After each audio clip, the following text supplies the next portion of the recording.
follow-up lang dun sa question na, how is it working with Julian, Regina, and David? We all love the pizza. At it's nice hanging out with them. Si Julian, first time ko na meet dun sa Shanghai. And we got along well. Tapos si Georgina is my friend. Parang ansaya lang din nung vibe.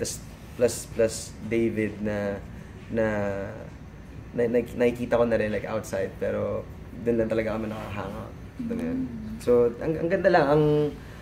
Walang bigat, ang saya lang, masaya lang. I mean, we were talking about art, we were talking about music, we were talking about fashion, talking about how Georgina got into these things. Alam mo, parang, alam mo yun, ang saya lang namin nasa, para tayong coaster, no? Jeff coaster yun, yes. Na Mercedes. Kasi yung driver, sounds yung mga 90s. Okay, I just wanna get back dun sa question niya kanina about the ideal girl. So, okay, if you don't mind me asking, have you already found the ideal girl?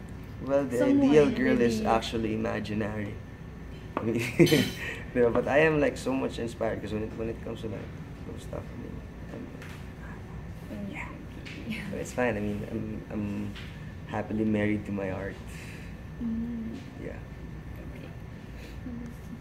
What are your do's and don'ts on wearing sneakers? Do's and don'ts? Rule number 1, don't care at all.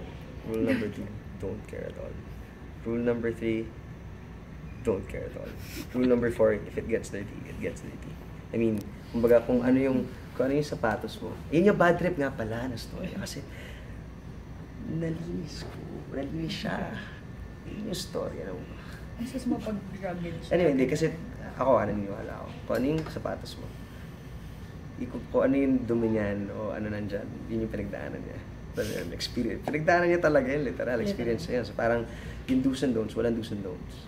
Ano lang, just wear them. I mean, kick ass with your sneakers and wear chucks.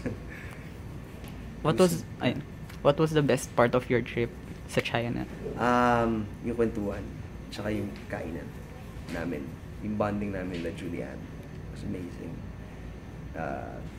Ano rin, kumbaga, I gained friends. Na-experience namin. Tapos may napanood kaming banda na dun sa Shanghai. Para kami, hindi namin naiintindihan yung sinasabi niya, pero ang galing nila. Alam mo yun? Ang galing lang. Yun yung experience talaga din. Sure. Tapos naligaw kami sa airport kasi naiwan nila kami. Pero hindi naman malayo. I mean, parang,